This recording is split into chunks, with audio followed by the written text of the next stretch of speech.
Here we go.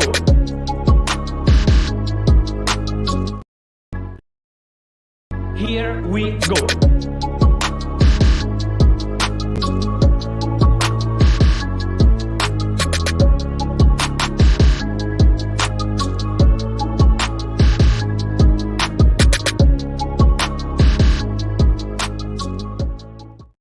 Yes, people, what's going on? It's Eagle Talks Football, and we're here with another panel show. Today is going to be a great debate as we got two sides of the coins. We got people who are very pessimistic, and we got people who are very optimistic.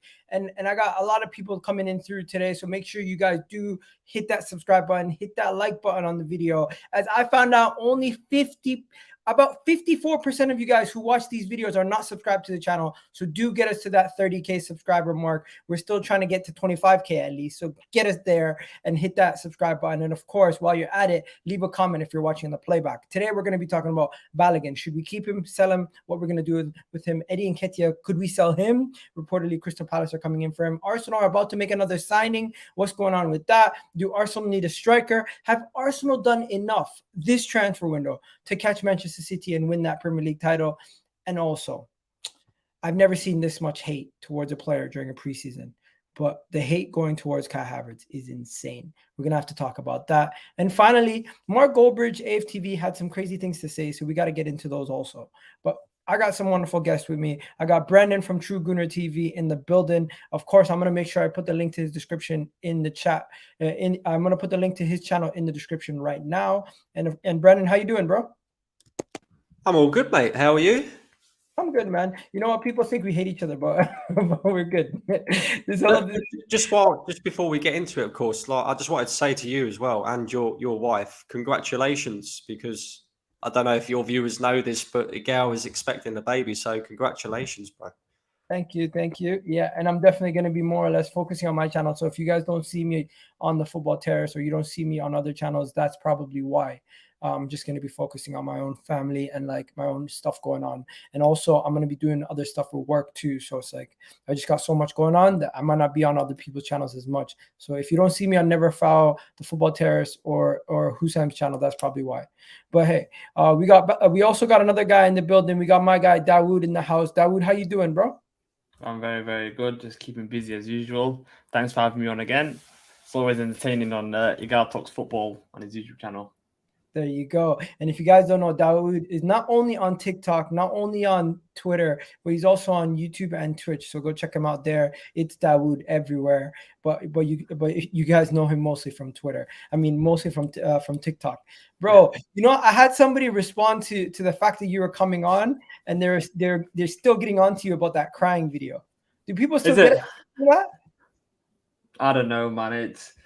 Do you know what it is? It's people think it's fake. People think that it's scripted, but it's how I felt in the moment. I don't hide anything, my actual emotions. And then I got quite a bit of backlash for it, but you know, it's a social media. I do these videos and then I go off it. So yeah, it means nothing really.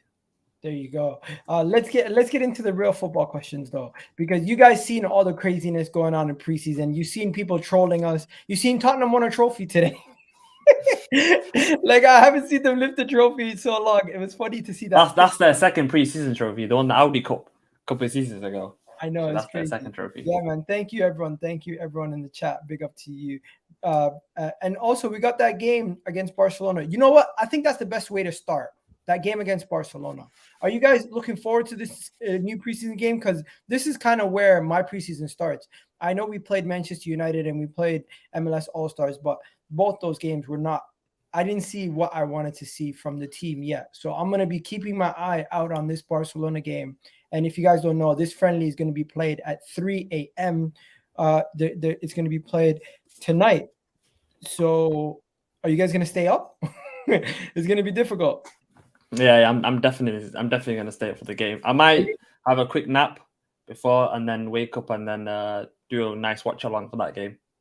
Okay, so guys, go do check out DAUD. Big up, smash the like button. Indiana's in the building. Congratulations. Fatherhood is something. Cheers. God bless you and your family. Thank you very much there. What about you, Brendan? What do you got to say about this preseason game versus Barcelona?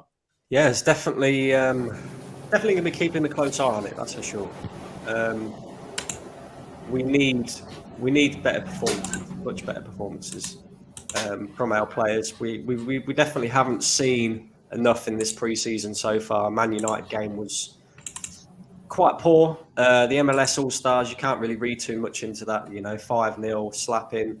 It doesn't really show you much in pre-season, and Barcelona is going to be a big test because they're a side that last season won the league. Xavi's got them playing for very decent football. They've got some decent players in their side as well. So I want to see mainly how our midfield setup is, because obviously Arteta's been talking about using Partey and Rice as the midfield duo. We see Havertz and Rice against Man United didn't really work in the way that we wanted it to. So I'll be interested to see if Arteta goes with Rice and Partey in the middle and how that kind of works out more than anything else. So yeah, definitely more that needs to be expected from us in this game, I think. Yeah, you know what? Yeah.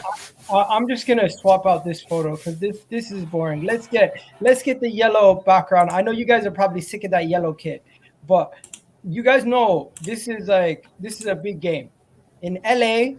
SoFi Stadium is gonna be like 80,000 people. It's definitely going to be a tough game for both teams because if I'm not mistaken, Barcelona hasn't played any good opposition. They played Vitesse. And we played Manchester United, who beat us. So we really need to get ourselves in seeing some good football. So I'm looking at this game, and I'm keeping an eye out on some of these players. But I want to know what you guys think. What are you guys keeping an eye out on for this game? Who are you keeping an eye out for the most? Oh, my mic on. Yeah, I've got my mic on.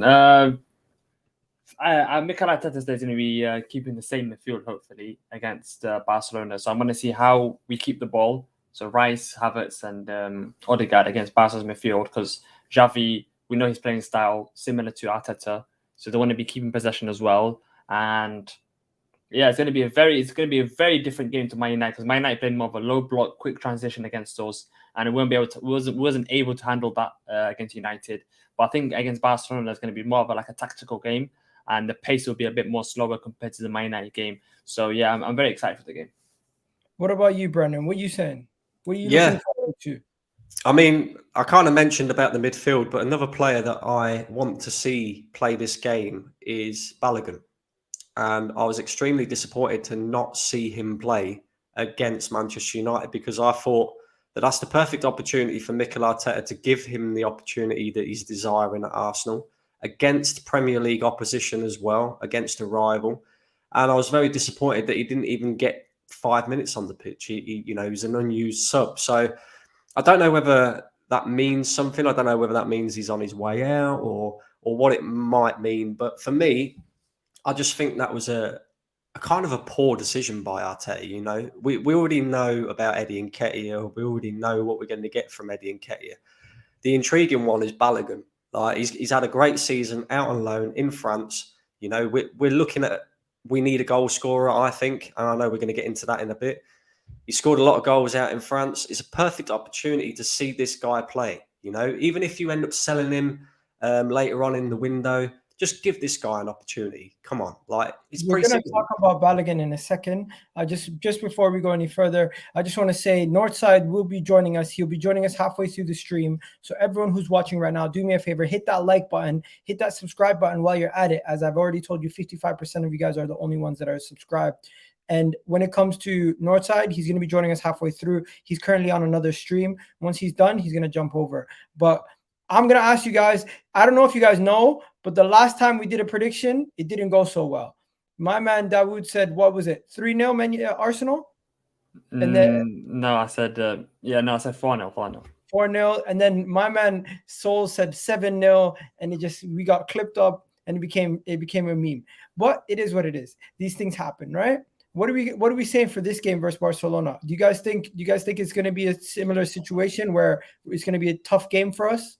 Or are you going into this game saying, you know what, we have to see a better performance and you expect us to scrape a win? Barcelona, I think we tried to experiment too much against Man United. We played, because Rice, Havertz, and Odegaard never played together. That's the first time playing together. Timber, first time playing for us at right back. We didn't play Jesus. We played Eddie up front. We played Tomiyasu as the left back. We don't do that as much. But if we play our strongest lineup, I think we can beat this Barcelona team. This Barcelona team hasn't had any tough oppositions yet, and I'm still confident. I'm still saying 3-0 Arsenal. What are you saying, Brendan? You made that face there. Oh, 3-0. I don't think it'll be that comfortable, Dowd. I really don't. You hit the nail on the head earlier on, to be fair. It's a very tactical game.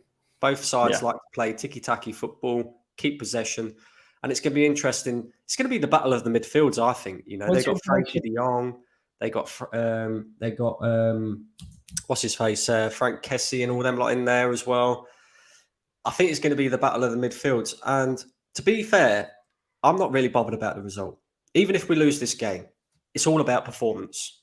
That's what I want to see. You know, I want to see performances out there on the pitch. We haven't seen any performances really, you know. And of course, we know the players that we're talking about. Of course, we want to see the new signings and how they fit into this team and, you know, putting in better performances than what we've seen so far.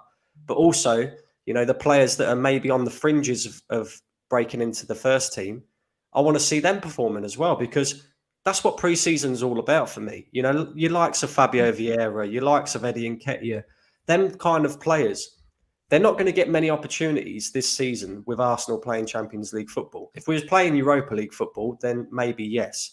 But because we're playing Champions League football, they're not going to get that many opportunities. So now is the perfect time for these guys to be putting in performances and giving the manager a headache and a decision to make.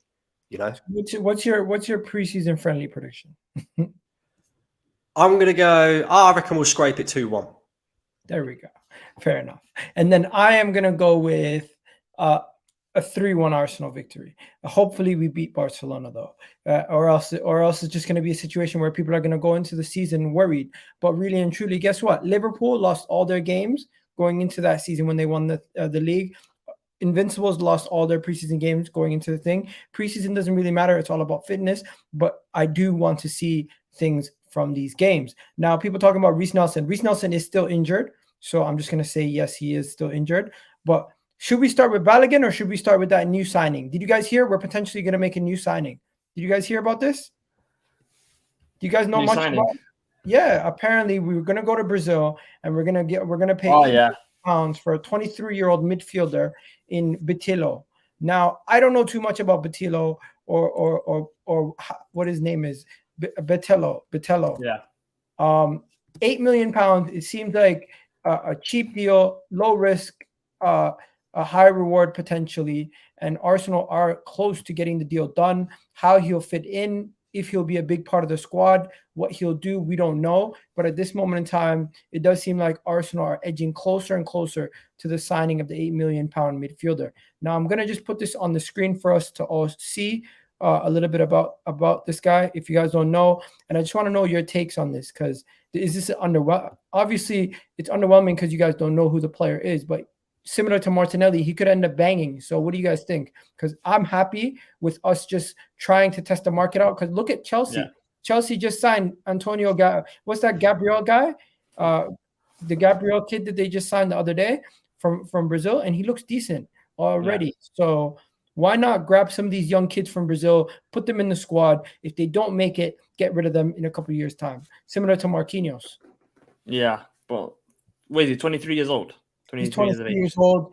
I know this is a little bit older, but he hasn't played a lot of top level football. He played like 20 games in the Serie A in Brazil, and he's a central midfielder. Let's see how he does. You never know.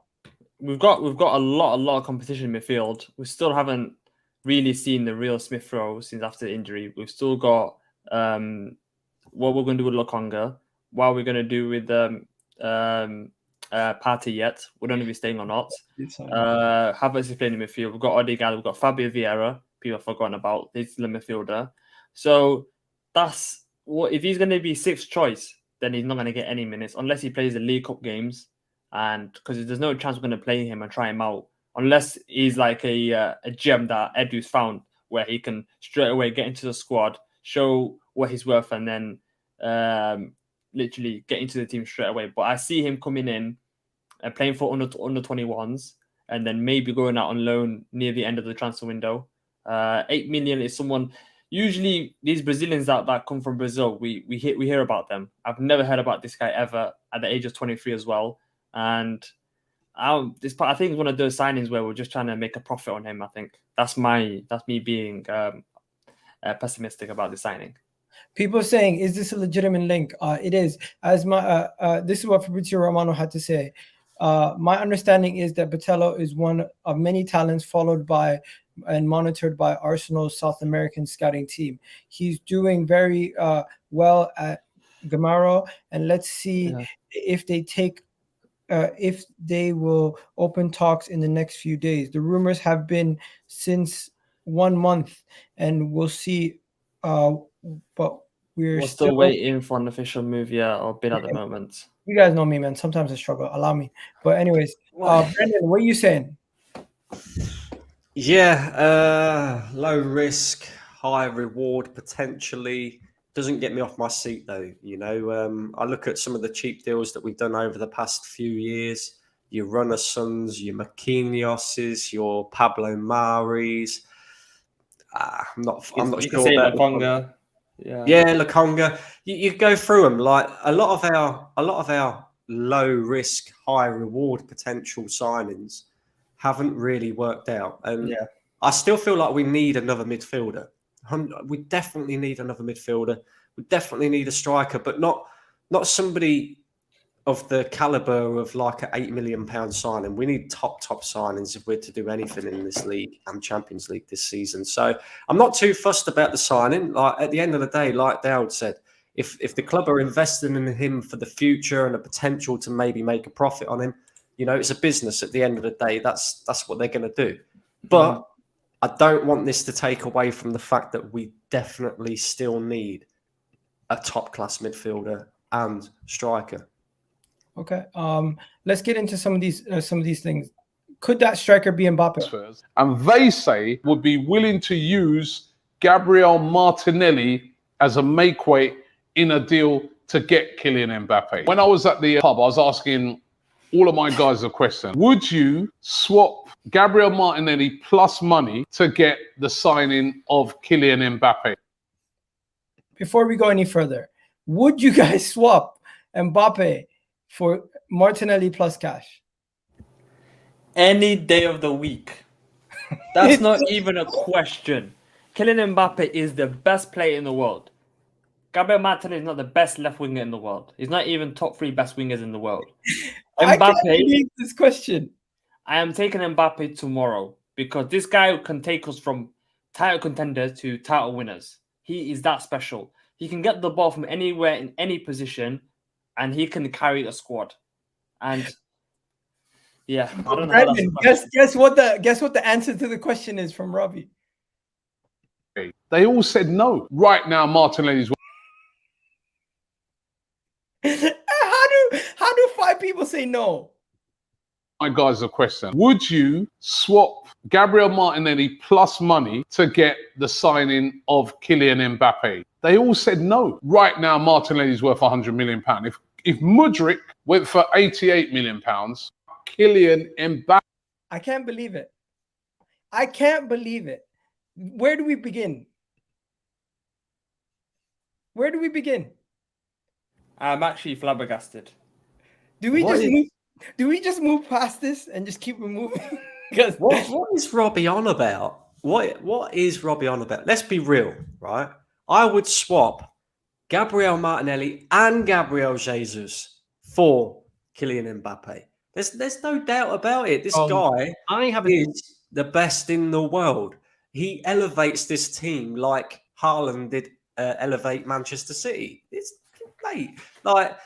Don't get me twisted. Gabriel Martinelli had a very good season for Arsenal last season. Scored 15 goals. He's a joint top goal scorer.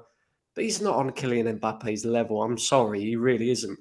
No. And if there was ever an opportunity of Arsenal going out there and signing Kylian Mbappe, it doesn't matter who you throw into it.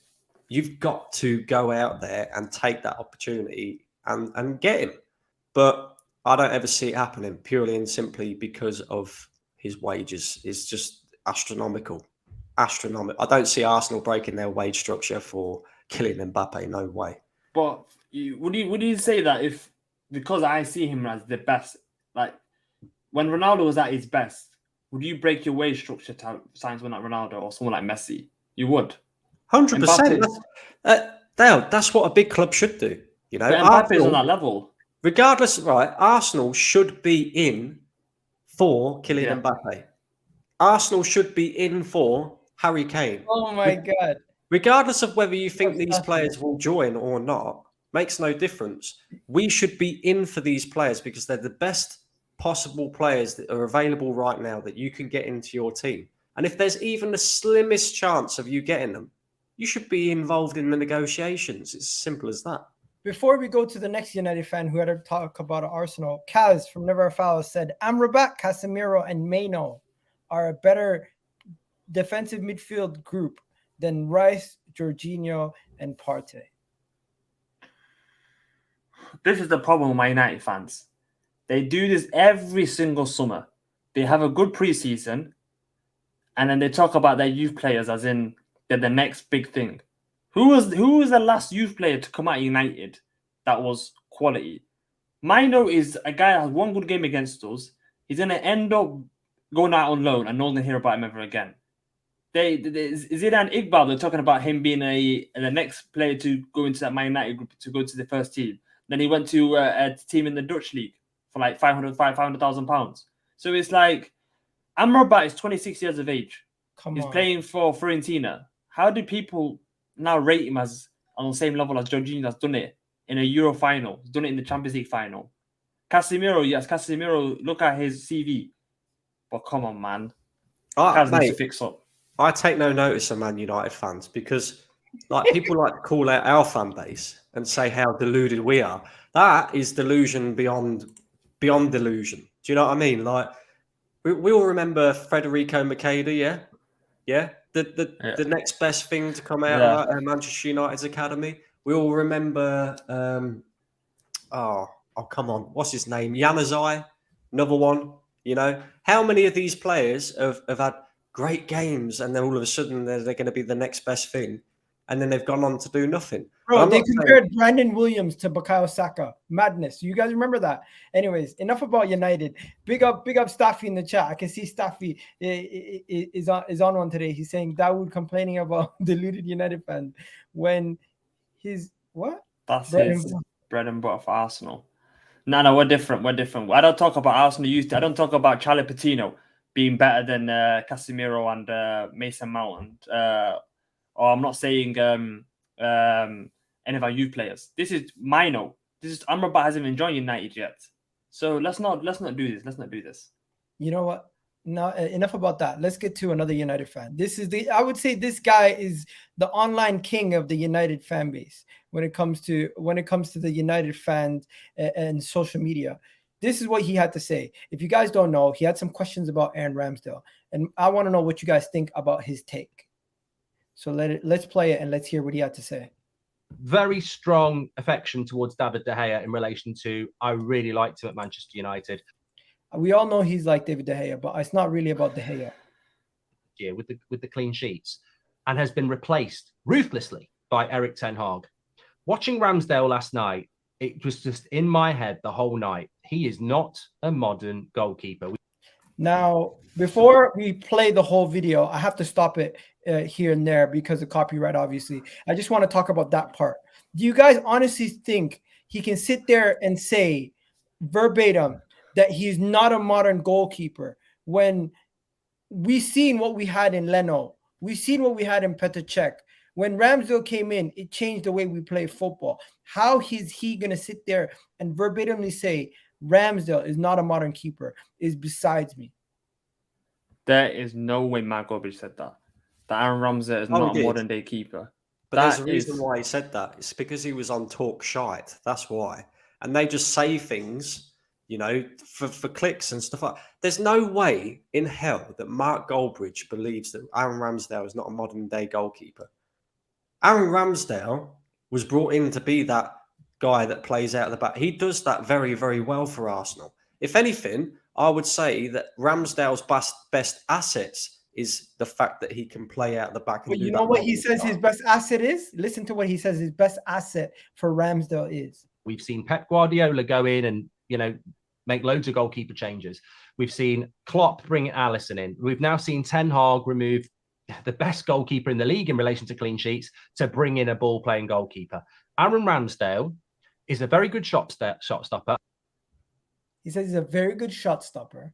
What? And I do like him. But when you look at him, I think last season, passes per 90, he was 13th in the league.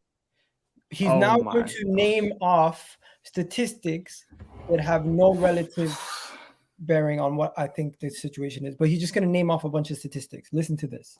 The top 5 being Alisson, Edison, Raya, Martinez at Villa, and Leno, who left Arsenal. Coming for crosses, it was Martinez number 1, Neto 2, Raya was number 4, Gator was number 3, and second bottom for Ramsdale. Save percentage, 12th in the league, Ramsdale, with Raya number 1. I tell you what, you look at these stats. I don't know why no one's bought David Raya, by the way, from Brentford, because he's just there in absolutely everything. But look, Ramsdale's a good goalkeeper, and you can't read everything from stats. But I don't think he's a modern goalkeeper, and it's heard people saying things like, what do you got to say on that? Basically, he reads off a bunch of statistics, and he's basically saying because he's the bottom of these metrics on these statistical categories, which is 1, I think it was passes percentage, passes per. He didn't mention passes per 90. He mentioned pass accuracy, I think. And then when you go through it all, his main point is we've signed one of the best ball playing modern goalkeepers in world football, in Onana. Arsenal are going to need to replace Aaron Ramsdale to get to the top. So my question to you guys is his point that Ramsdale is not a modern keeper even close to being accurate? And do you agree that we need to replace him in order to get to where we need to get to?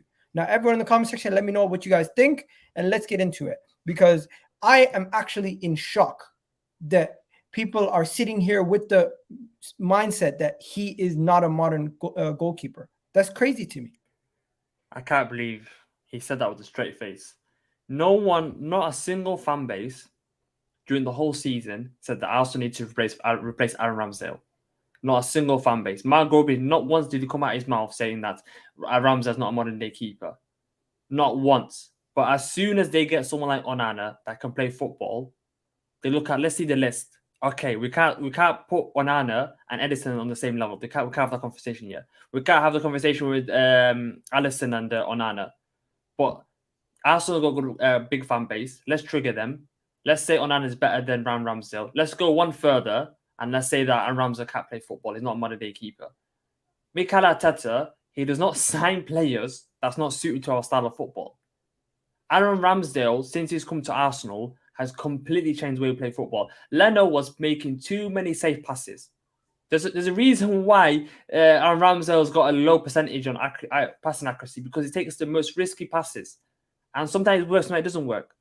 Leno, there's a reason why we took Leno out. There's a reason why Arteta didn't want to keep Emi Martinez. Have you seen Emi Martinez for Aston Villa? How many mistakes he's made playing out of the back?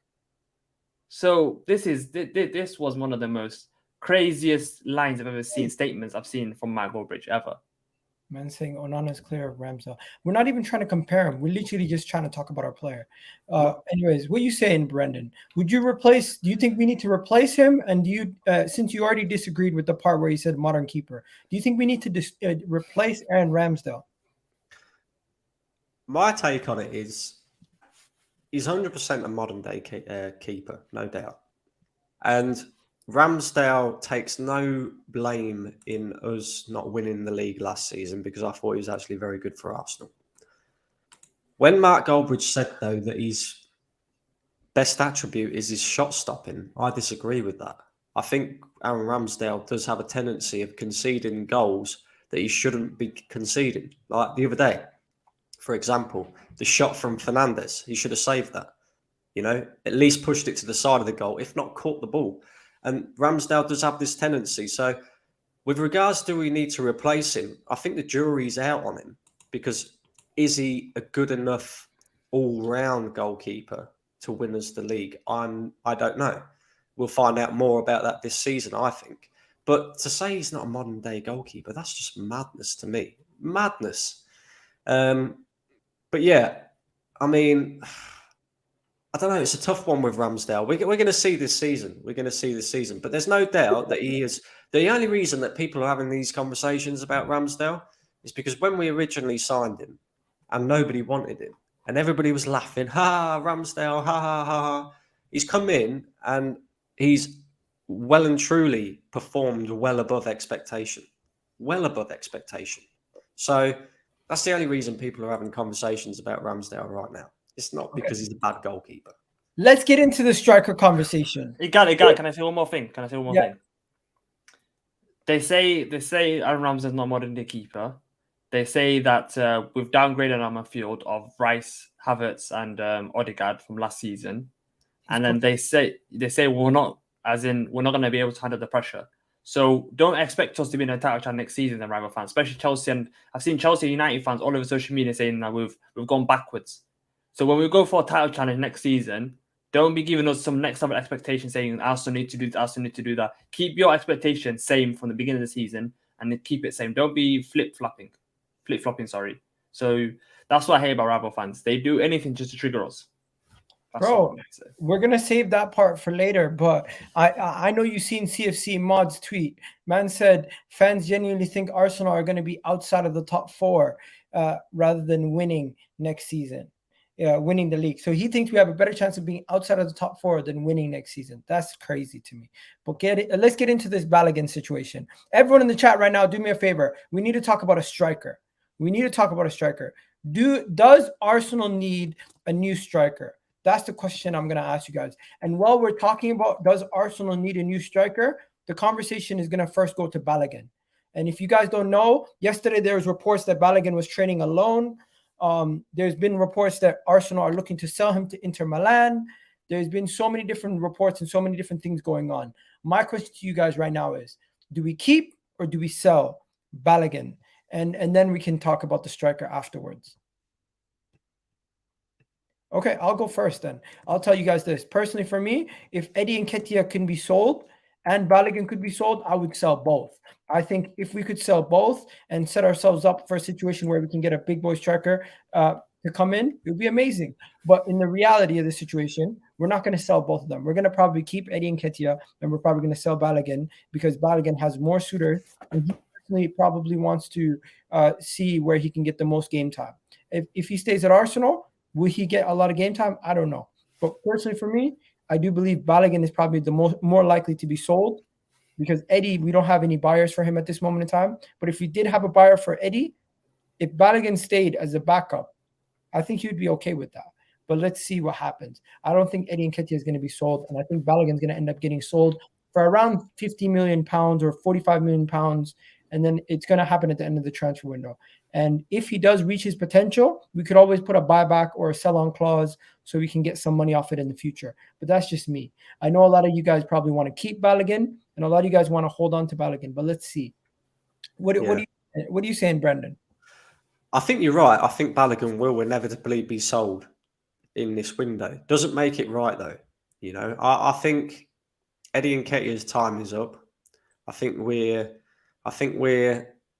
be silly to let Balogun go and keep Eddie Nketiah, in my opinion, because if you look at the striker market right now, right, even if we sell Balogun, even if we kept Balogun and Eddie Nketiah, there's still an argument there that we need a striker because neither of these players, like Eddie Nketiah, is not prolific. And Balogun has been prolific in the French league, but you don't really know what you're going to get from him in the Premier League. So there's still an argument there that we'd need a striker even if we kept both. However, breaking news. If you look at Crystal Palace have identified Eddie Nketiah as one of their number 1 targets to lead the line next season. They could actually go in for Eddie Nketiah and buy him. Well, hopefully so. Hopefully so. Because I don't think Eddie Nketiah is ever going to be of the level to get into this, to push this Arsenal side to where we need to be. You know, let's just look at last season for an example, right? Gabriel Jesus picked up a 3-month injury. He came in, Eddie Nketiah, and I'll give him credit where credit's due. He scored some important goals in important moments. However, with Champions League football now and Premier League football, You can't afford to rest too many players. You have to play strong team in both of them competitions. So inevitably, that means that we are more likely than not to pick up more injuries this season, to have to rotate players. Let's say, for an example, the same thing happens to Jesus again. Imagine, I don't know, we're in the semi-finals of the Champions League. We're going away to the Bernabeu, and you have to start Eddie Nketiah up front. Do you trust Eddie Nketiah to do the job? Do you know what I mean? I'm not looking at, you know what, I'm going to let DAUD go, then I'm going to give you guys my take, because I feel like Gabriel Jesus is getting disrespected, bro. Yeah. Are we going to sell both? No. Do I want us to sell both? No.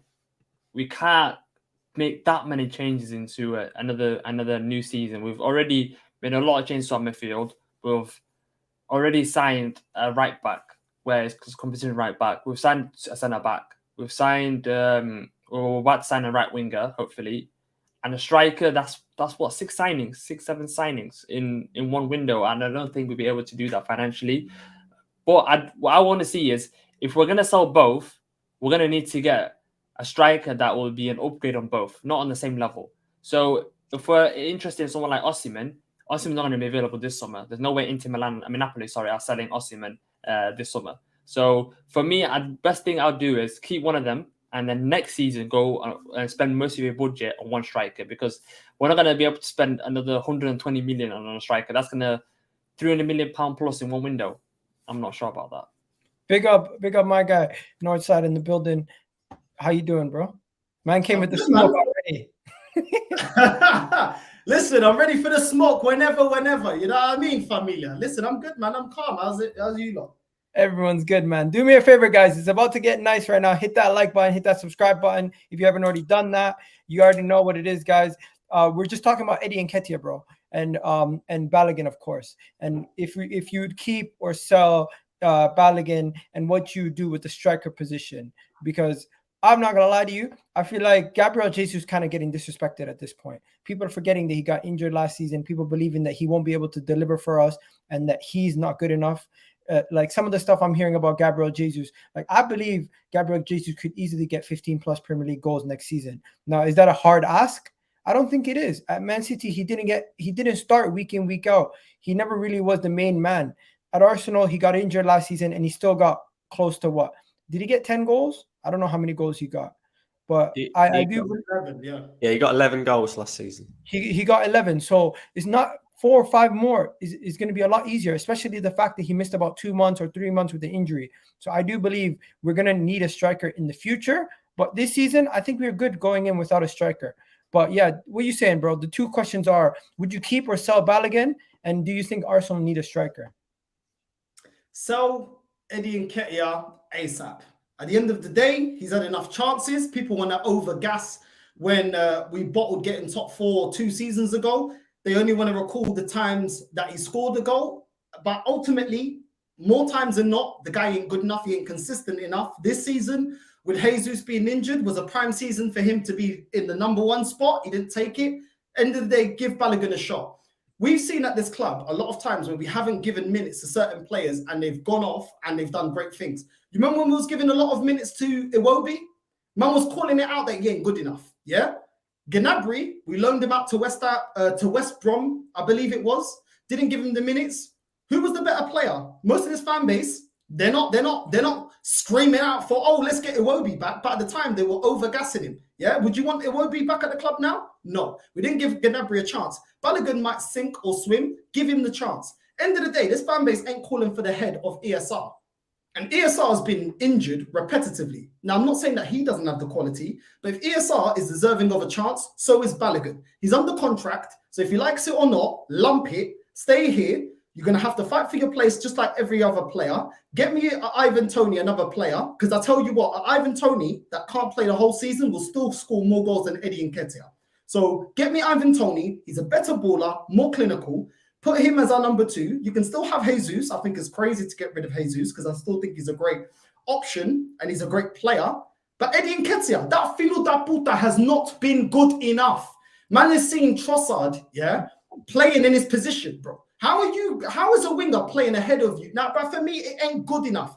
I've been telling man certain man ain't good enough, and I haven't had to wait till now. I told man Holding ain't good enough. I've been proven right. I told man El Nene ain't good enough. I've been proven right. Eddie Nketiah, is he being linked with the same clubs that Balogun is getting linked to?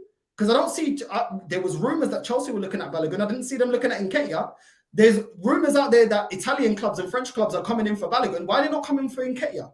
He's the more seasoned player. He's the one that's got more experience. Why are they not coming in for him? He ain't good enough. Yeah? And we're going up against a trouble-winning Man City. At the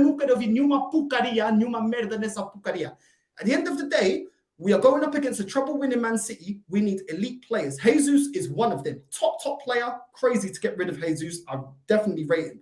Balogun, let him be the second option. At the end of the day, Eddie Nketiah weren't even good enough to win us the Europa League last season. We're going into the Champions League. So are you going to bet your money on him? If Jesus gets injured right now, this is what I always say to when people start over-gassing players. Injuries and suspensions happened in football. If Jesus gets injured, is anyone really confident that we can win the Premier League or the Champions League with Nketiah? No, you're not. Don't overgas it to twerk for this fan base. You're not. Which is why we need another striker. It is as simple as that. We are this close to getting back to the standard we should have never dropped for, which is competing year in, year out for major honours, Champions League and the Premier League. Don't be justifying these bums, because there's been a lot of bums at Arsenal that we justify as giving second chances, and it ain't worked. So at the end of the day, go out there and show the intention. Don't no one tell me nothing about Nketiah, because he ain't good enough. Yeah, the real is back in the building. Tamzaki Familia. DAUD, what you telling me, bro? Because you've been coming out with things as well. So we're gonna get onto that one. Nobody's gonna talk about Eddie Nketiah. Nobody's going to talk about Eddie Nketiah, but let's get into some of the other stuff. I feel like the striker conversation's over. We can move on from there if everyone agrees. Because I need to talk about the Kai Havertz concerns. I don't know if you guys have concerns, but it seems like everybody's having some concerns about Kai Havertz at this moment in time. And the reason why people are having concerns about Kai Havertz is because the guy has had one preseason game, and it did not look like he knew what he was doing in the position that Mikel Arteta was playing him in. I know it's going to take time, and we're going to have a level of patience with Kai Havertz. But will he be given the patience how long will you guys be given a signing of Kai Havertz? How long do you think it will be before people are yelling and screaming, get this guy out of the team? Because I personally, for me, I'm giving the guy at least a year. I think £65 million is a lot of money, of course, to make for any signing. But the fact is, we're signing him with a plan. Mikel Arteta should have a plan for him. We should have an idea for him. And I just feel like the level of hate that he's getting right now is ridiculous. He's going to come into this team. He's going to have to figure out how to play in this team. But of course, people are going to want him to hit the ground running, and they're going to look and judge him off his time at Chelsea. I think it's going to be quick. It's going to be very harsh if we judge him off his time at another club. Let's judge him off how he does at Arsenal. And see what you just said there, Miguel, right? You're going to give him a year. Yeah, that's fine. But that's also why I say we need another midfielder, because we ain't got a year. We ain't got time for this guy to be settling in and all this. All our signings need to come in and hit the ground running. And that includes Declan Rice as well, right? We ain't got time for all this. They've got, 2 more games to get themselves building a bit of a relationship between each other. And then as soon as that season starts, we need to hit the ground running, because there is a lot of pressure on Arsenal this season. Mikel Arteta, Arsenal, the players, the lot. We need players that are hitting the ground running. Now, Arteta decided to spend 65 million on Kai Havertz. This is Arteta's guy. But Arteta has to make the best decision for the club. If Kai Havertz is not ready, don't play him. Don't play him. It's as simple as that. If Declan Rice is not ready, don't play him. Yeah, we ain't got time. We can't be affording little mishaps here and there and that. We see last season, right? First half of the season, we took 50 out of 59 points in the first 19 games, and we still didn't win the league. So that is how almost perfect you have to be able to beat Manchester City to a league title. We ain't got time for players to be settling in. Just give them time. I heard Arteta in his press conference the other day. Well, when they play 55 times together, they'll be better. Well, of course they will. But have you got that sort of time, bro? Do you know what I mean? You haven't. Bro, there's players that Arteta's not got the best out of or the most out of that he's brought. You know, he signed Rob Holding to an extension. He ain't got the best out of him. We were playing Kivior because Rob Holding started to drop stinkers. You're looking at Pepe. He ain't a complete player, but tell you what, he's got better attributes than this guy. I've seen more from Pepe. He's not a complete player. No. Let's not do that. At the end of the day, let me tell you this. The only thing that people are talking about Kai Havertz is his height. Why didn't he score his header against Man United? The guy ain't good enough. When you look at Lokonga, Fabi Vieira, Nung Tavaj, you look at Cedric, Tomiyasu, the majority of them, he has not got the best out of them, and he's brought them to the club. And a lot of them have a bigger reputation than Kai Havertz. Uncomfortable conversations. Kai Havertz. For me, one second. Let me have a thing about Kai Havertz. Kai Havertz is someone that's been underused so much at Chelsea. He's not a target man. He's not number 9.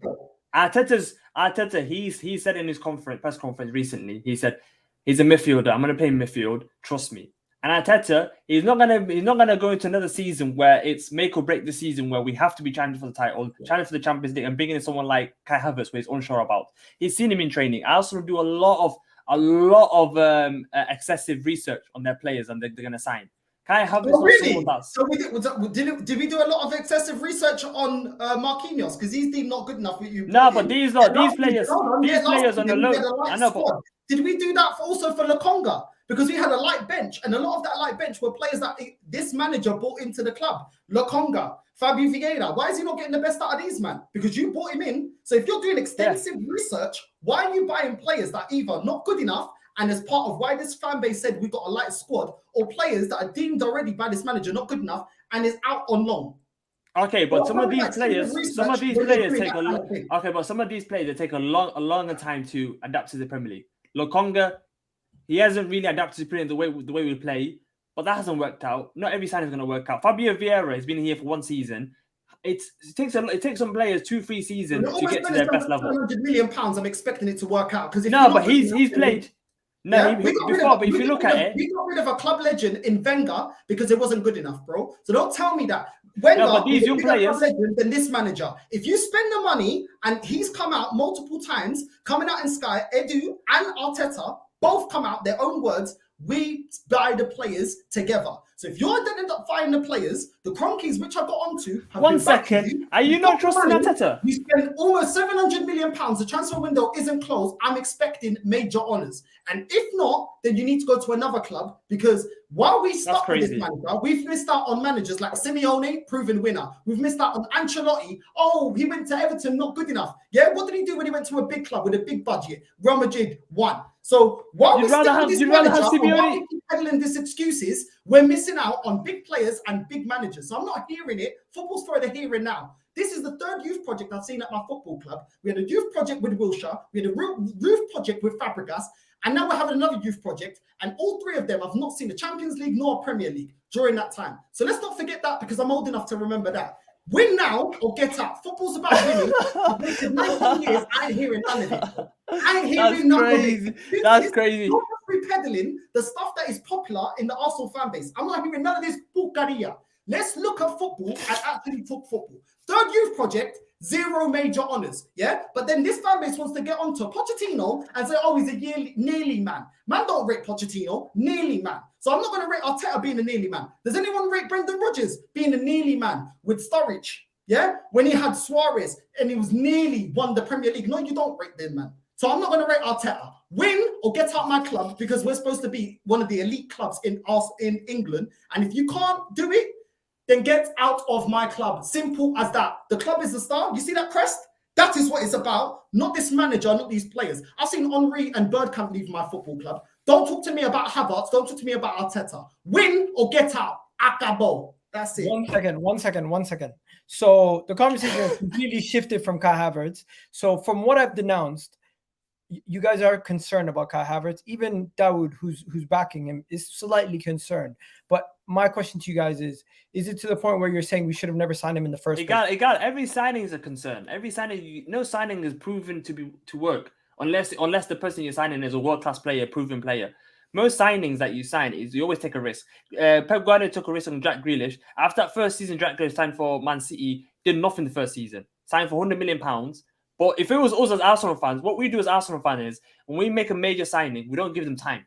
They have to prove it now. If they don't prove it now, get out. Kai Havertz It might take him a season, but at least we've got someone like Declan Rice that can play the 8th position. And what Brandon said about signing the midfielder. Yes, I think we signed the midfielder in case Havertz needs a longer time, another season to prove into Premier League. Then we don't really need to rely on one player. This is what I like about Arteta. He's signing players with that got different rotation. They can play in different positions. Kai Havertz, if it doesn't work in left centre mid, he can play on the wing. If he can't play on the wing, he's going to play as a false 9. So I'm not too worried. I don't know how you're so negative, but yeah, we'll see. Oh, okay, cool. Versatility. You want to go with the versatility one? Cool. Let's go on to the versatility. Just because you can play multiple positions doesn't mean you play them well, first of all. Second of all, just because a player is versatile, they can only play one position at a time, which is why I made the argument on my channel that yes, Timber can play as a right back, but if he plays as a right back, we don't have adequate replacement as centre back. Holding ain't good enough.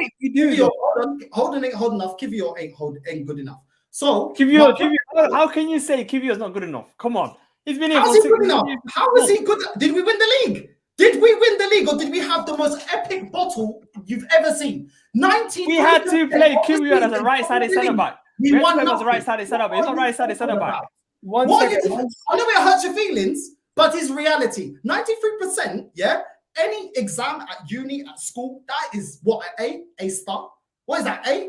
Yeah. So don't tell me that we're 93% of the season, top of the league, and then we don't win it. Then we get an injury to a centre back. This guy ain't good enough. The guy's playing Rob Holding instead. He's not good enough. And it's down to him to prove me wrong. I didn't like Ben White as a centre back. Last season, he played as a right back. I started to rate the guy. Ramsdale didn't rate. Cool. He proved me wrong. I actually think he's a good keeper. So my mind can be changed, but I'm not going to start, just rating a player just because. We've seen Kai Havertz at Chelsea. He ain't been good enough. He ain't been consistent enough. And at the end of the day, don't tell me all these positions he can play. What positions does he play well? Just because a player can fill in as a left back, does that mean he plays just as well as a midfielder? What's all this versatility? We had a whole bench last season of versatility. Did we win the league? Is this not good enough? You got Ben White, Tomiyasu, Timber, Jakub Kevor, Kieran Tierney, Zinchenko, Gabriel Magalhaes. You're telling me these 8 defenders is not good enough squad depth? Come on, bro. All right, do you want me to explain? We don't have adequate replacement in the striker position. We don't have adequate rotation for Saka, which we play every game and he gets burnt out at the end of every season. We don't have adequate rotation. For me, Havertz isn't good enough. We need more rotation for Odegaard. I think he was burnt out towards the end of last season. We got rid of Xhaka, so now you can play Rice in that position. Other than Rice, who also you rotate in? Jorginho, for me, I don't think he's good enough. I think he's over the hill. Then you have the centre-back position, which I said, Timber can cover centre-back or right-back. If we have 2 injuries to centre-back and right-back, the guy can only play one position at a time. You can be as versatile as you want. You can only play one position at a time. So either go get another right-back and make Timber fill in centre-back, or you get another centre-back and get Timber rotating in the right-back position. So there is still business to be done. Not every area, but I like the rotation that we see. Like, for example, Martinelli, Trossard. That is what I want to see. You can debate which one you like more, but quality rotation. And we need that all around the pitch. Because last season, what was the excuse from this fan base? Oh, we had a light squad. We didn't have the quality, because we did have Fabi Vieira to come on for Odegaard, but not good enough. We had Lokonga to come on for Xhaka, not good enough. We had Nketiah to come on for Jesus, not good enough. And at the end of the day, I'll wait another season.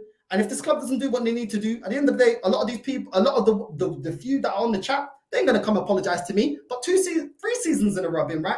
It is what it is. Let's see what this club does. I'm just going to say this. Manchester City and Arsenal last season were in a title race, and I would say our team has gotten better. We've replaced Granit Xhaka with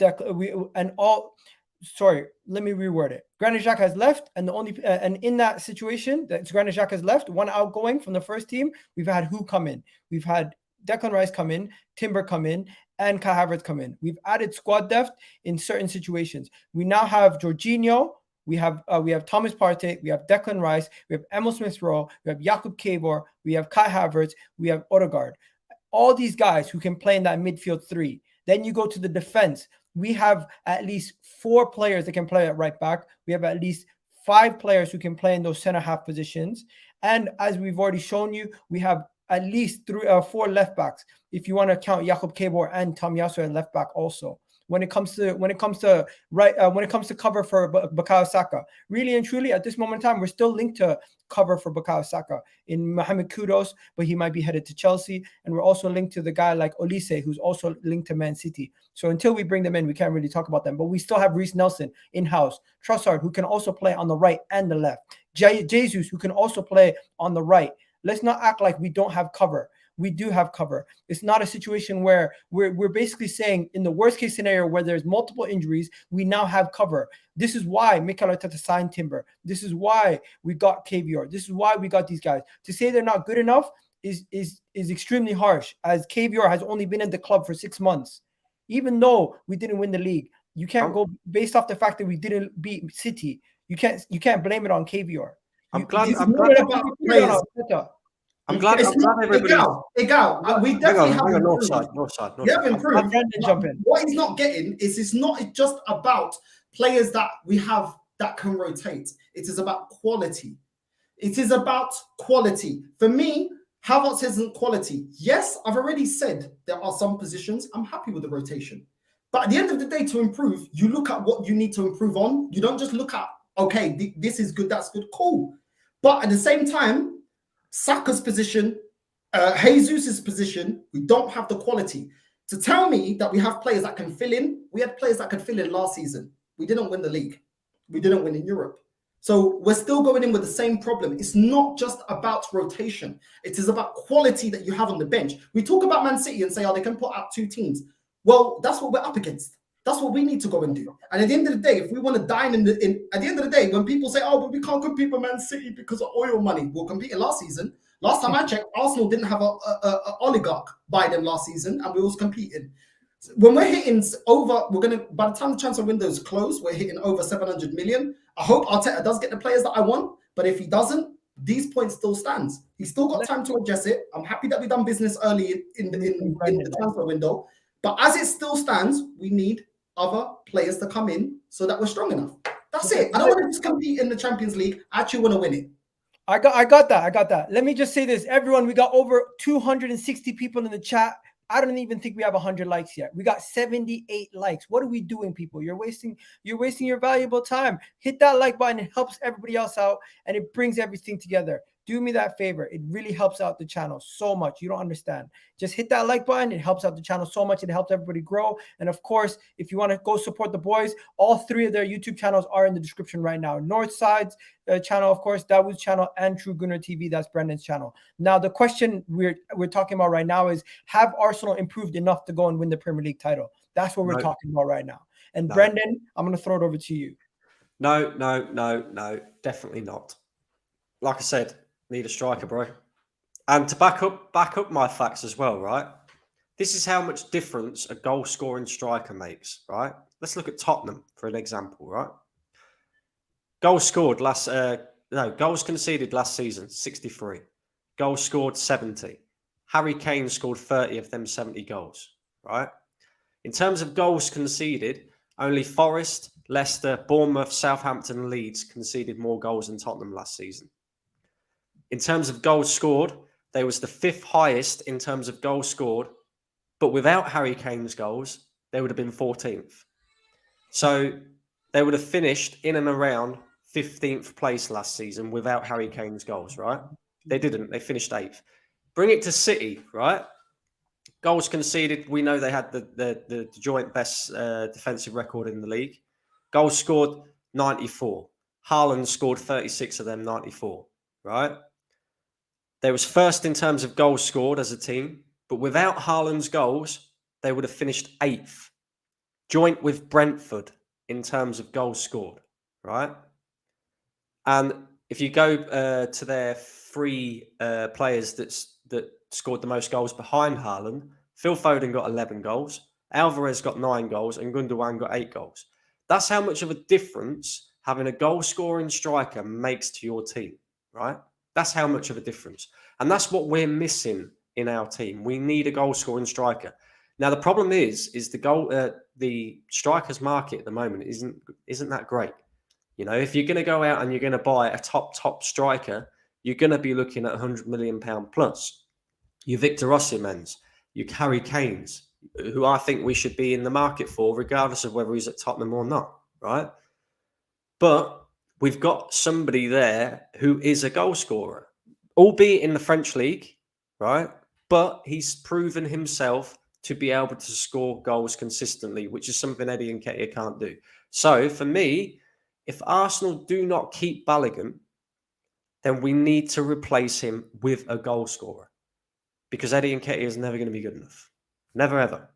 And that's where the issue lies for me. It's not even all the other positions and that. I'm happy with the business that we've done so far. Maybe slightly not so much with Kai Havertz, because, again, he's another guy who we're all talking about, he needs settling in time, right? He's played Premier League football for the past 3 years and been very, very underwhelming. He ain't got time. Arteta ain't got time. Arsenal ain't got time. The expectation this season is to compete for the league title again and go far in the Champions League and win something. If he doesn't win something this season, I'm sorry, but heads have to roll. It's as simple as that. It really is. DAUD, same question. Do you think Arsenal have done enough this transfer window to improve to win the Premier League title? I still think we need to sign a right winger. So we've linked with Kudus. If we sign Kudus, I think that's a great transfer window. We've signed a defender in Timber. We've bulked up in our midfield, kept Partey, signed 2 more midfielders. We've got a right winger. We've got enough squad depth in every single position. And I don't know how we're going to the new season after coming out of last season, finishing second in the title challenge, acting like we're going backwards. We've improved in our squad. We're going to be in a title challenge again. And Arteta took us from being a team that's regularly 5th and 8th to now being title contenders back-to-back seasons. So it's like there's no reason for us to be negative at all going to a new season. I don't understand it. What have Arteta and Arsenal done wrong now from last season to this season? We've signed Timber, who can play multiple positions, who everyone was after. You can't tell me none of you guys were unimpressed by us signing Timber. You can't say any of you guys were unimpressed us signing Rice.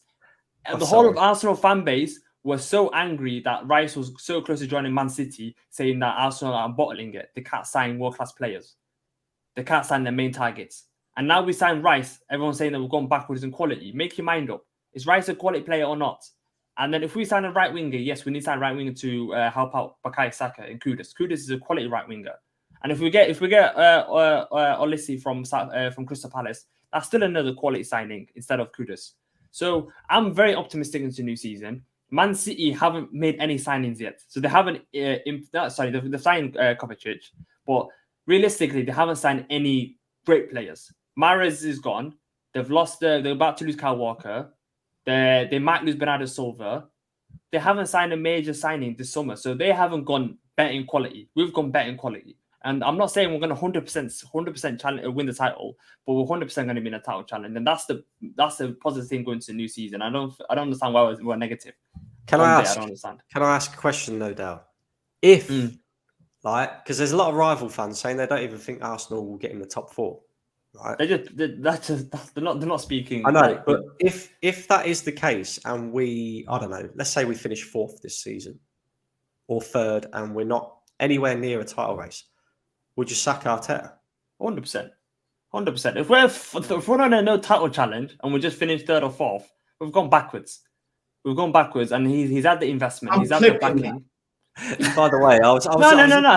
I'm 100% saying if we're not in a no title challenge and we're 3rd or 4th, we've gone backwards. He's been backed. He's got no excuses. Last season, we lost Saliba. If we had Timber last season, if we had Rice last season, I think we would have won the title. I 100% believe we would have won the title if we had Rice and Timber last season. And I think we signed a right winger. We're 100 million% the second best team in the league after Man City.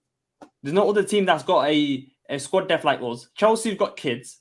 Liverpool have completely changed their midfield three, and they don't have they haven't got this defensive midfielder. They don't know how Darwin is going to work as a striker next season. Tottenham, let's not talk about Tottenham. Tottenham nowhere near title challenge. Man United need to still sign a striker, a centre back, and another midfielder. And what other team is better than us except for Man City? I don't know. I can't think of another team. Thank you for having some standards. I'm clipping that. End of the season, if we bottle it, I'm telling you, I'm gonna take it to your face. Don't worry about. You gotta hold that standard. One second. Don't worry about clipping it. I'm just gonna tell you this. For me, it's always been this. As long as we see adequate improvement year in, year out, that's all that matters. DAUD, why are you being negative, bro? Why are you being negative? Miguel, what improvement? What other improvement can you have from second but first? Okay, obviously, if we don't win the league and if we don't do well in the Champions League and we don't win any trophies at all, and we see us finish third, that is regression for me. It doesn't even have to go down to fourth. So finishing third in the league and no trophies would be a worse off season than the season prior, and that would be somewhere where you can say, you know what, now we need to start analyzing what's going on, and that's where you can start looking. You can still finish second and improve on last season. Yes, if we're in the title challenge, we lose the title on the last day. That's still an improvement. Yeah, you can get the second and win the Champions League. We can still challenge again. We can still challenge for the league again, not win the Champions League, and do a domestic double, and I won't sack him. There's certain situations where just saying Champions League or Premier League or sack is crazy to me. I think he could still outside of winning the Champions League and Premier League, there's still an opportunity where we can say we can grow as a team. And I just want you guys to acknowledge that also. By the way, Staffy's cooking Northside in the chat. That's why I'm laughing, because he's calling him the B-Tech Van Dijk. Like, what's going on? Nah, he's saying with the hairstyle. Listen, it is what it is. He's probably got the same standards as me, innit? Premier League winner, Champions League winner, same standards. It is what it is. But listen, that's the only thing I've ever heard you ever say that I actually agree with. I'll be real. Like, at the end of the day, like you said, he's been backed. We got onto the Cronkies. Let's be real. As a fan base, we got onto the Cronkies, not spending money, this and that. He's got backed. He's had the money. Whatever players he wants. Havertz, we bought him for almost the same money that Chelsea bought him back when he actually had a big reputation coming from Germany. Cool, you got everything that you want, yeah? And the transfer window ain't finished yet. After 4 years, over £700 million spent. I am sorry, but we have to have that kind of expectation, because we can't call ourselves a big club. And then when there's the pressure of being a big club, we're like, oh, no. We're just happy with Carabao Cup and FA Cup. Remember, this fan base got rid of Wenger, a legend. I like how everyone adds on 100 million. We spent 600 million, not 700. Okay, so is the transfer window closed? No, it hasn't closed, but and you can't say we're going to spend. No, but come on, right now we're not going to do any more business. No, but you can't say we haven't yet. By the time it's closed, we haven't yet. By the time it's closed, Man United have spent 400 million in 3 transfer windows: last summer, January, and this summer. They should be in the title challenge then. If you're having the same expectations for us and Man United as well, then yeah, they should. They should. As the biggest club. So Eric Ten Hag has been back more in a short space of time than Arteta. So if Eric Ten Hag is not in the title challenge next season, he should be sacked then. Yeah, he should. Man United fans are not going to say that, because there's a longer process to win the title. Okay, but why are you talking about Man United fans when we're talking about Arsenal? No, I'm talking about money. Don't ruin it, bro. You've been speaking some facts tonight, right? I don't know what it is you're wearing on your head, like your missus's tights or something. I don't know. But whatever it is. What the hell? One second. Confirm tonight that you guys are not hitting that like button today. What's going on? Are you not liking the show? What are we doing? What are we doing wrong, people? Hit that like button. We almost have 300 people. And another thing that was confirmed, Brandon doesn't know what a do-rag is. That's crazy. That's crazy. Brandon, you never heard of a do-rag in your life? Yes, I know what a do-rag is. I'm joking. You know I am. You know I am. But what do you call it? Like 6'9". You can get one as well, man. You can be like 6'9". I might get one. I'm just going to ask you guys a simple question, right? I think it's extremely harsh to say Champions League or Premier League or I'm saying trophy or bust. I think taking it to the level where you say Champions League or Premier League, we're not that team yet. Firstly, I think if we can challenge on all fronts, this is my thing. My standard for next season, I'm saying compete on all fronts, no throwing away competitions, no losing in the cup early and saying, you know what, bigger fish to fry, none of that. And I never agreed with that in the first place. But in the same breath, we need to go at least minimum quarterfinals or round of 16 for the Champions League and second place in the Premier League, as long as we challenge until the end, as long as we take them to the final game. Even if we lose and it's on the final day, I would rather have that than a situation where we don't have any domestic trophies and we don't challenge at all. That to me is what I want next season, minimum.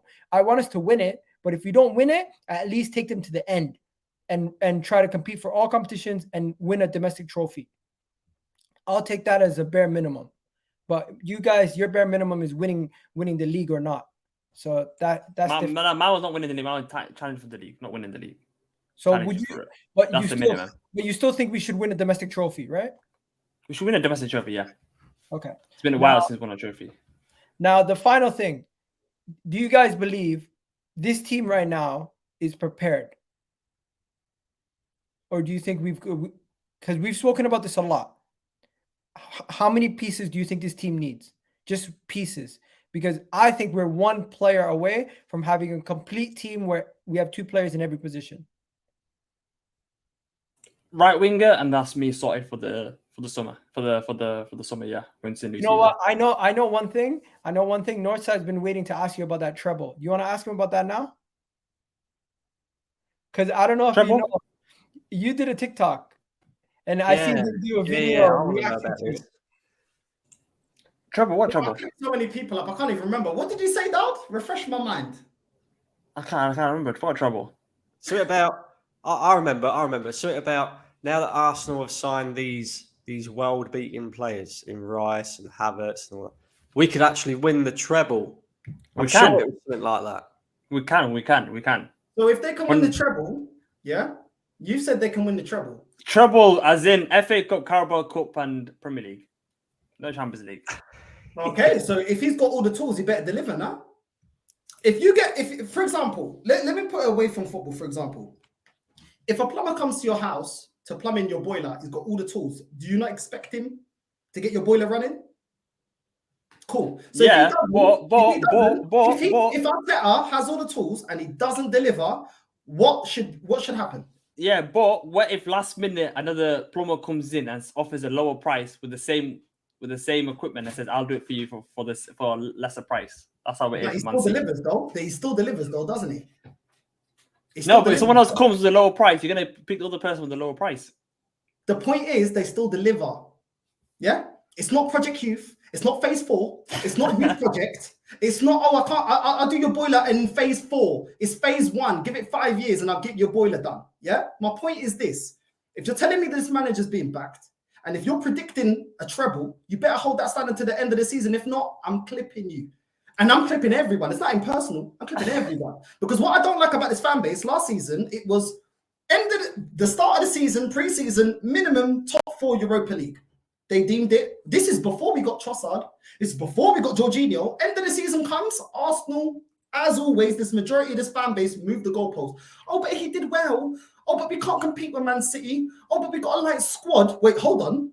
Did you not think of that when you predicted minimum top 4 in Europa League? You got top 4. You didn't get Europa League. You deemed it good enough. That's before those 2 additions. So why are you not holding the club accountable? This is the thing that annoys me. First of all, these fans wanted, Arsenal, we're the 3rd biggest club. Now we're bigger than Chelsea. We want more Premier League. Cool. With big clubs come big expectations. Yeah? And the standards have to be raised. And once you're a big club, at the end of the day, what does this fan base say about Tottenham? This is my point. This is why I don't want you to move the goalposts. Tottenham doesn't win anything. Cool. So why are you accepting your club not winning anything? You can't cuss them because they don't win anything. And when your club don't win anything, Phase 4, Project Youth. Anyone that doesn't like it, they're toxic and negative. While this whole fan base talks about the Invincibles. Last time I checked, the Invincibles was about winning trophies. Cool. So that's the standard. So all I'm saying, keep the same energy. If not, my channel is popping at the end of the season because I'm not having it. Win, deliver, or get out. But listen, we'll talk. Mans are getting clipped. We'll talk. Yo, because the chat's going to start crying. No, sir, I do not let people talk. Vital man of course, feel that puta. I'm here to talk. Yeah? There's a reason why I got the link and you didn't. So there we go. Go on, nigga. Nah, let Daud respond. What are you saying, Daud? No, we'll find out in the season. I'm going into the season positive. I'm gassed. I'm happy. I'm not looking for any negatives like Brendan. Okay, not like Northside. Okay, I'm going to the season positive. I'm gassed. Okay, I was smiling majority of the season. 90% of the season, I was smiling. Last 10 games it was heartbreaking. But this season coming up, second favourites, and I expect us to be in a title challenge minimum. That's all. So he's basically saying the same thing. It's just you guys are taking different approaches. No. I'm saying title challenge minimum. He's saying winning the title minimum. I feel like you guys are saying the same thing. It's just different way of saying it. You're saying we're going to compete for the title minimum. He's saying we have to win it or not. There's going to be consequences. I get it. It's two different sides of the coin. But at the end of the day, if we don't win it, I don't want. If we don't win, if we lose the title on the last day or the last couple of games, I'm not going to say Arteta out. But obviously, Northside's going to say he wants Arteta out if he doesn't win it. So this is where the deeper issue is. Do you guys not believe Arteta's the guy that can never get us over the line? That's the thing. Because I believe in the manager. You guys still don't believe in the manager. And the Northside is crazy how you said that you'd rather have Simeone or Ancelotti than Arteta. That's crazy. That is crazy. Do you want me to explain that? Simeone.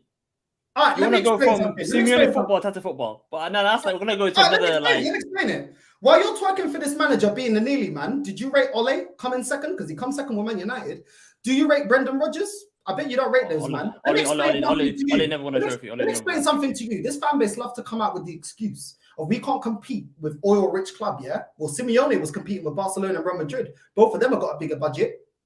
And he's able to win. Didn't dominate, but he won. So that's a manager when he doesn't have all the riches and he's not the richest club in a league, he's able to deliver. This manager ain't delivered nothing. The last time this manager delivered something was when we kicked out Unai Emery and we weren't happy with the squad, yeah? And Arteta won an FA Cup. Since he's cleared out that team, what's he won? So you don't care about style of football. Northside. Doesn't Arteta have credit in the bank for the improvements the squad has made? No, it's about winning. It's about winning. Did you give credit to Tottenham because Pochettino had them playing good football, or did you laugh at them when they lost the Champions League final? Of course you're going to laugh because they're not then. So there we go. Don't change the narrative just because it's Arsenal. You didn't big up Pochettino, world class, when he got to the final, just because he was a nearly man. So why has he changed for our club? Can I just play this quickly? No music, please. Arsenal 5. What a performance last night. I'm so happy I stayed awake and live streamed the game on Twitch with all the guys. What a performance. Trossard plays at number 8. Wow. Gabriel Jesus, fully fit Gabriel Jesus, one of the best strikers in Europe. Gabriel Martinelli, looking electric. Kai Havertz as a number 8, scoring. There was actually rival fans in the live stream last night waiting for Kai Havertz to fail. And when he scored, they weren't running. They were nowhere to be seen. I know it's pre-season, but shout out to Timber. Wow. Inverted fullback. William Saliba back from injury. Wow. There's some Jakub Kiwior with the long passes from the defense. Wow. We're actually going to win the treble next season. I'm actually being serious.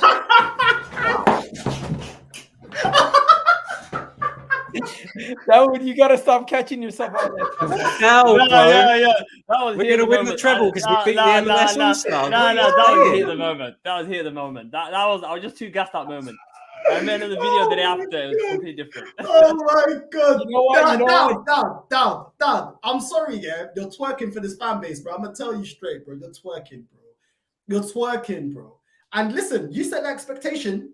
I'm going to move my expectation to DAUD's expectation. Treble next season. Oh, no, sir, you're negative. Well, DAUD said it.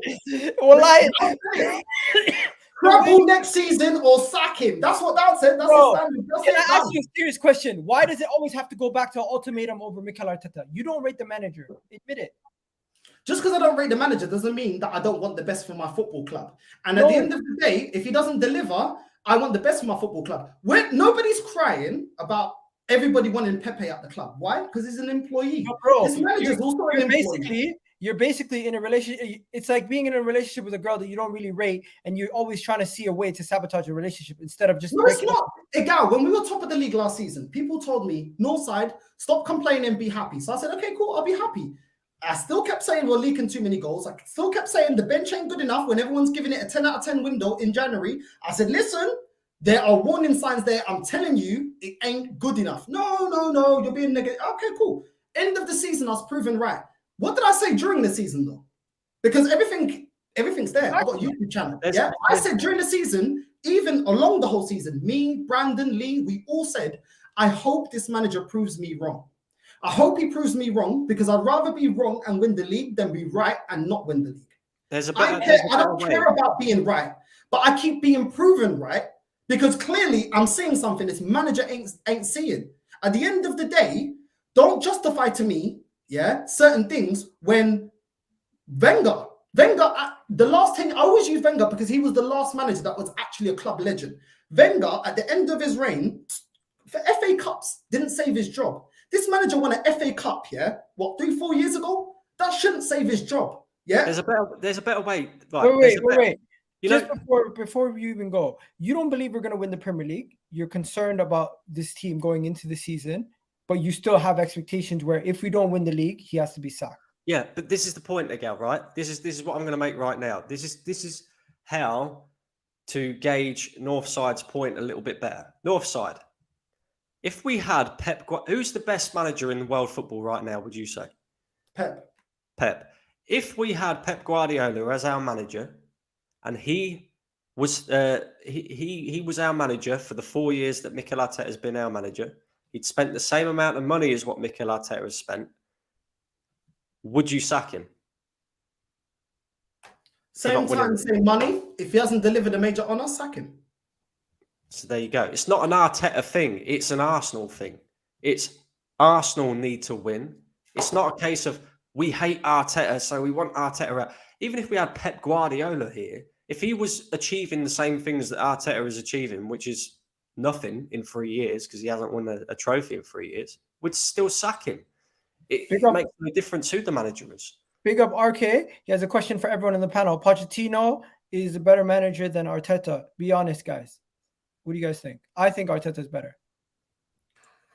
Do you know what it is? Well, I was going to say, Go on. I'll meet myself. Pochettino has been in the Premier League for how many years? He went to Spurs before Spurs at Southampton.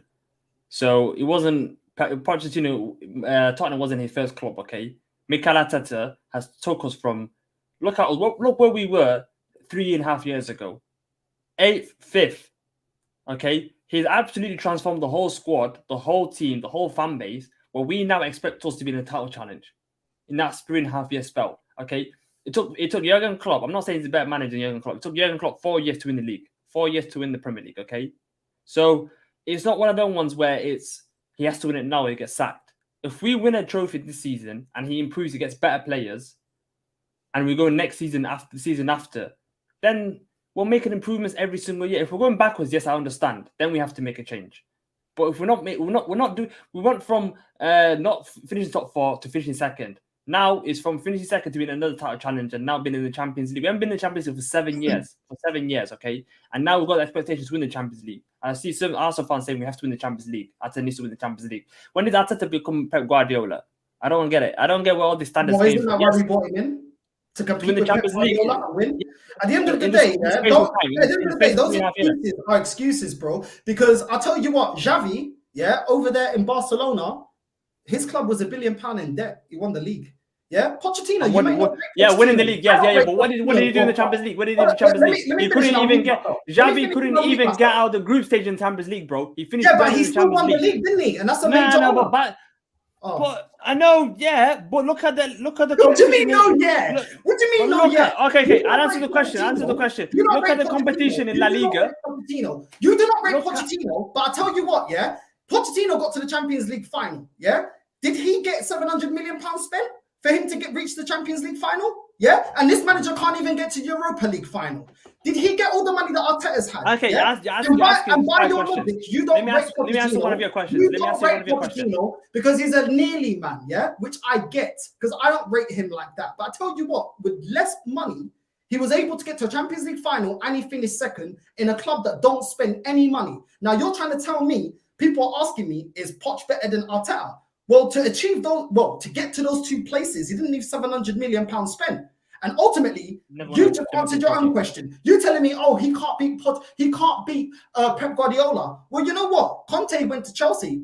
Did he not win the league?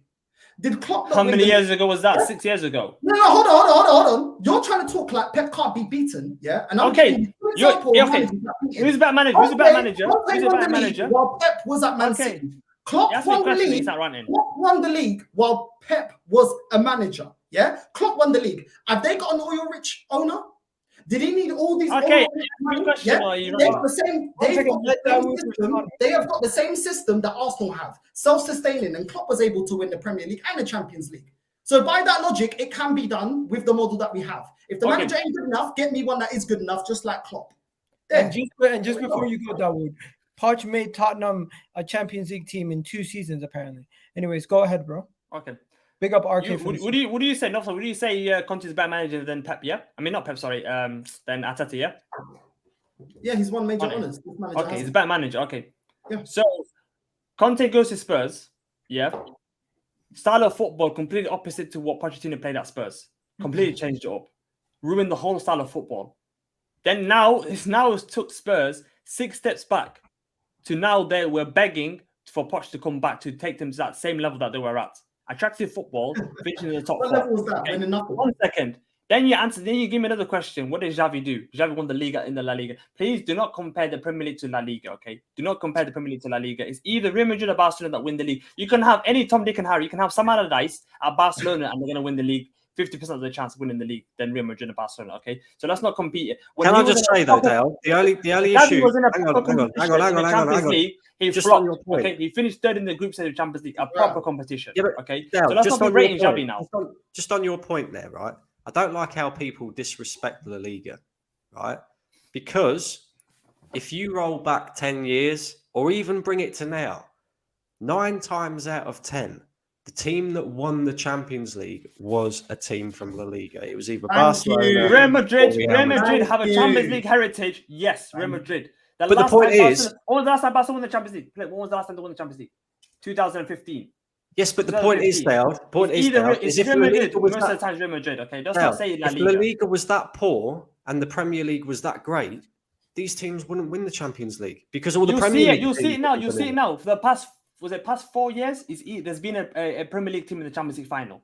Past 4 years, okay? Yeah. It's going to be like that for the next 5 years because the Premier League now is the best league in the world. Barcelona are not going to be in the Champions League final for a long, long time. Real Madrid is the only club that's keeping La Liga relevant, okay? Really? Who were the last couple of winners in the Europa League? They're all La Liga teams. Yeah, do your research when you start waffling. I said Champions League, bro. I said Champions League. At the end of the day, you can disregard La Liga. They're not going to be gasping in the Europa League, no?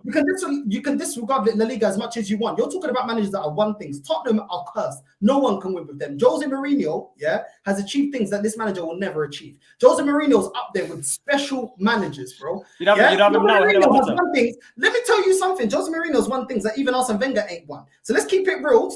You can laugh as much as you want, but the facts are the facts. Conte went to Chelsea within 1 season, won under Pep. Klopp as well. Conte won the league. And what did he do to Chelsea? He tried to disregard everything. Stop. What you win as a manager doesn't mean you're forever going to be at that level as a manager. You could, right now, let's be honest, there's managers that have won things years ago, but you can say current managers who haven't won things are better than them. Tactically, you can say that on the decline wins more than Arteta. Bro, Let me stop. The thing that Northside wants is us to win a trophy. It's a fact. Don't like facts. Take it back. Forget about Arteta for a second. Jurgen Klopp season when he finished 4th and Jose Mourinho finished second with Manchester United. Who was a better manager that season? You could clearly see Klopp was the better manager, but guess what? He wasn't able to get better out of his team yet.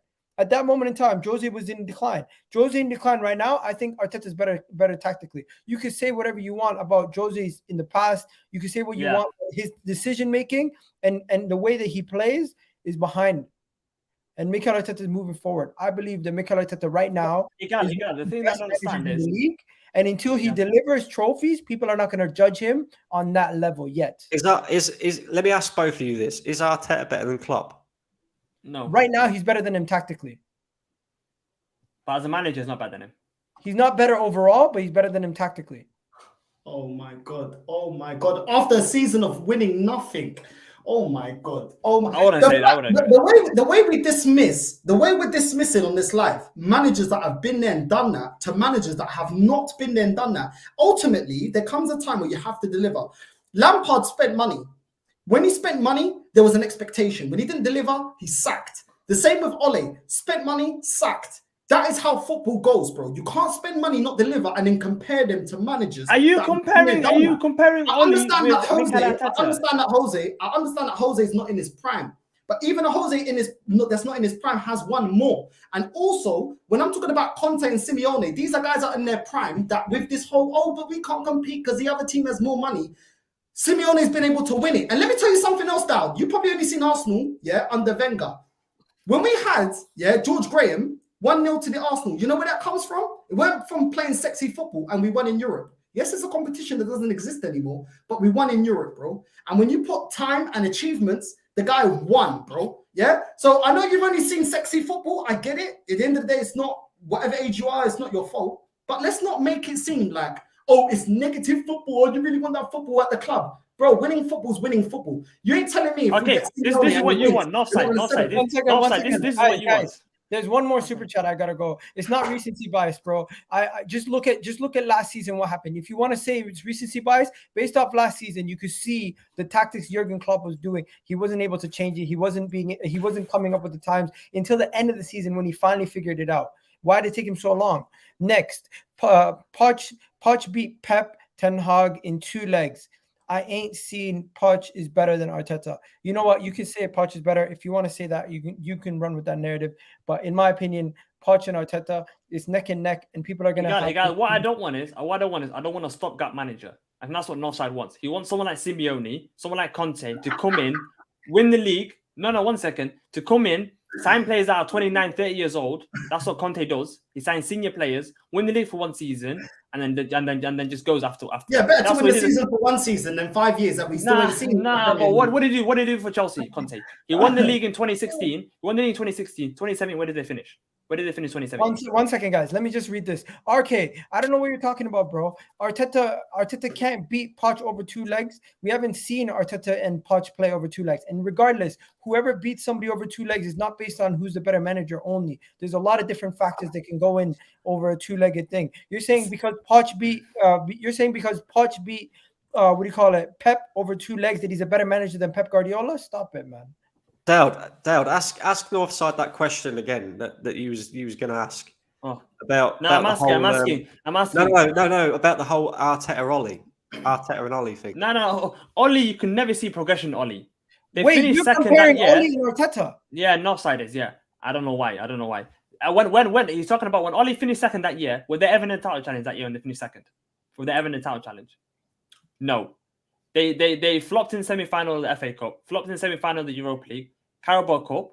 Okay, you didn't see no progression. Every single game, they were 2-0 down at half-time. Second half, they'll win the game 3-2 or draw 2-2. It was always, in the games that he was watching, that everyone knew that's going to catch up to Ollie and Man United. There was no progression. Every year was a decline, okay? Arteta, you can't say to me right now with a straight face that Arteta every year is declining. Is he declining yes or no every year? In the Premier League, he's gone up, ain't won it. In the other competitions, he's declining.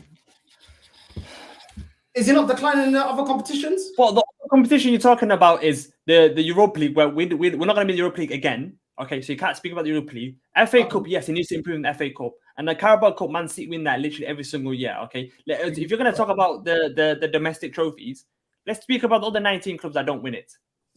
No, let's talk about Arsenal because I support Arsenal. I couldn't give a crap. No, but when you're talking about Chelsea, when you brought up Chelsea, hold on. When you brought up Chelsea and you're like, oh, where did they take him? Chelsea been a club that's won what? 2 Champions Leagues? No. I'm talking about Conte with Chelsea. Been a club. No. The point is this. You're saying because you said to me, oh, don't want Simeone or Conte that comes in and then he only wins the league 1 time. Let's keep it real. In the last 20 years. Who's been the more successful club? What project has actually got to phase 5 and phase 6? Yeah? They've actually got there. Yeah, they may not be there right now, but they won more champions. They've won more in Europe than us. In the Europa League, Champions League, and in recent years, they won more Premier Leagues than us in recent years. So you can have whatever opinion you want. It is a fact. I'm not talking about my opinion. Buying the league, they can't do that anymore. Chelsea cannot buy the league anymore. You know that. They can't buy. Since Pep Guardiola is coming to Man City. So why do fans like you talk about all your money with Man City if you can't buy the league? 1 second. Chelsea cannot buy the league anymore. Pep Guardiola has come in and he showed the style of football where Chelsea now trying to move to. Okay, Chelsea, what have they done now? They've completely gone against what they've been doing for the past 20 years, which with Abramovich buying the league and buying players at 28, 29 to what would the same formula we're doing. Buying 22-year-olds, 20-year-olds, 21-year-olds, trying to have a progression where you develop these players and hopefully when these players come together and they play together for 2-3 years, where you have them for the next 10 years and you see a progression. I'd rather see this than having a stopgap manager. Arteta now, the players that he's bought, his first team players that he's bought, you can't be against these players. Okay, Ben White, has that worked out? Yes. Ramsdale, some fans, but most Arsenal fans agree he's worked. What? Okay, Martinelli has worked. Bukayo Saka has worked. Martin Odegaard has worked. Partey has worked. Okay, Saliba has worked. Gabriel has worked. This is the first time. Yeah, but you very conveniently miss out the players that haven't worked, and ultimately it's about winning the league. Okay. No matter how You know long. what, you know what, guys? Let's That's stop fine. for a second. Big up everyone in the comment section. My guy here with another super chat. RK, you're a legend today. Big up to you, bro. People don't give credit to Poch, but I know. But when Chelsea, Leicester won the league, it was one person in the title race, and it was Poch. So Poch was twice in the title race before Arteta. But how is he in the title race when we finished second in the Leicester season? But yeah. He bottled it just like Arteta bottled it at the last hurdle. We'll see. You know what? Finally, before we we go any further, we're gonna wrap it up here, guys. Thoughts on the Bitello? What do you think about that, bro? I'm gonna that's not bad about Bitello. I know. Nah, I'm gonna ask Northside quickly. What are you saying? Look, God knows. He's coming to me. Yeah, listen. No, because they've already spoken about it. Yeah. Look. This is my only opinion on it. Yeah. The only Brazilian that we bought on the cheap that's worked is Martinelli, and if I recall correctly, wasn't bought by Arteta. We bought Marquinhos, and it was out on loan. For me, I think it's absolutely crazy to be spending money on players that are going to be deemed either not good enough and put out on loan, or be on the bench that's deemed of a light squad. We've got a bench there that we need to strengthen, that everybody accepted wasn't good enough. We need to be getting players and strengthening that bench. You cannot be not strengthening the bench, but getting players that are going to be loaned out to other clubs. Trusty, Marquinhos, all these cheap signings. Work on actually improving the starting 11 and the bench, and then you can do all of that. But ultimately, the players that we bought on the cheap haven't worked out. For me, Cedric on the cheap hasn't worked out. Lokonga on the cheap hasn't worked out. Fabi Vieira on the cheap hasn't worked out. Doing the cheapskate thing with Holding to a new contract hasn't worked out because he ain't good enough. And I've been saying this since he's been here. El Nene, the same thing. New contract, still ain't good enough. Eddie Nketiah on the cheap, still ain't good enough. So you buy cheap, you buy twice. And that's why we need so many signings. So for me, I'm not hearing none of that. And finally, we said this earlier in the show. I don't know if you've seen this. Mark Goldbridge basically said Aaron Ramsdale is not a modern keeper, and he thinks Arsenal need to sell Aaron Ramsdale in order to improve the side. Do you agree with him? Who's that to me? Yeah. I think Aaron Ramsdale is a good goalkeeper, but I don't think he's world class. And go out there and get me a world class goalkeeper. I don't think he's trash. Don't get me wrong. I don't want you to twist. Like, I don't want no one to get the wrong end of the stick of what I'm saying. He's a very good goalkeeper, but he's not a world class goalkeeper. And I would like an upgrade, but we have so many other positions that it may not be possible this transfer window. Okay. And don't you think he's kind of wild to say that he's not a modern keeper? Yeah, I don't see how he's not a modern keeper. He's able to play out from the back. That's what a lot of goalkeepers are doing recently. But, you know, it is what it is. As a Man United fan, it is what it is. At the end of the day, I like Ramsdale, but I do think we can improve. But yeah, I don't know how he's not a modern goalkeeper. I don't really get that opinion. You know what? He was on TalkSport. What do you expect? Anyways, guys, this has been an absolute great show. Big up DAUD for coming on. Big up everyone for coming on. And you know what? I like this because we're not fighting rivals. We're fighting amongst ourselves, and it's calm. But yo, RK, yeah, you can't have seen it. Verratti joined Al Hilal. That's crazy, bro. Saudi league is mental. If they get Mbappe, it'll break the internet. I'm telling you, it's crazy. But anyways, big up RK for all the super chats, man. From RK, I don't know what country that is. Is that South Africa or where? What country is that? I don't even know. Somebody please tell me. Before we finish, Brendan, Northside, if Arteta wins the Premier League or Champions League, you guys can never disrespect him for the next 3 years. Can't say a single bad word about him. No. If he wins the league, I will apologize. And then after the season's over, win it again.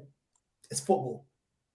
Yeah? Sorry, but it's about win it again. I will take back that he ain't good enough. Then I will take back that I didn't believe in him, but you got to win again. What do you mean? Football don't start because you win one Premier League. Are you mad?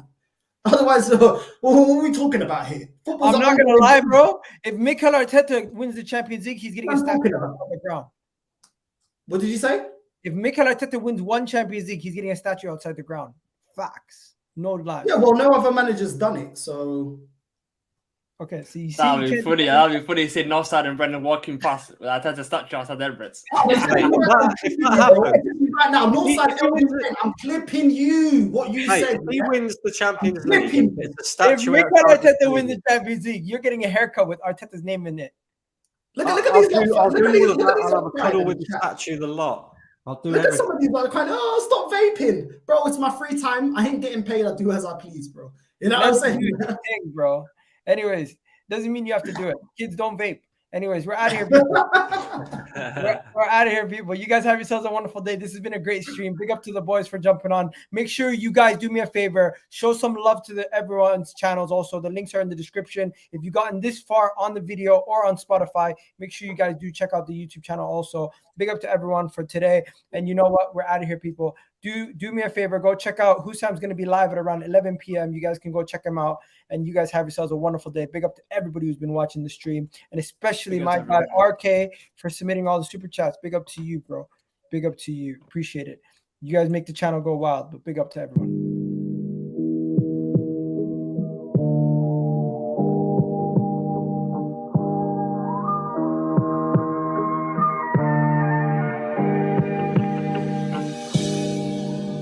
Bye.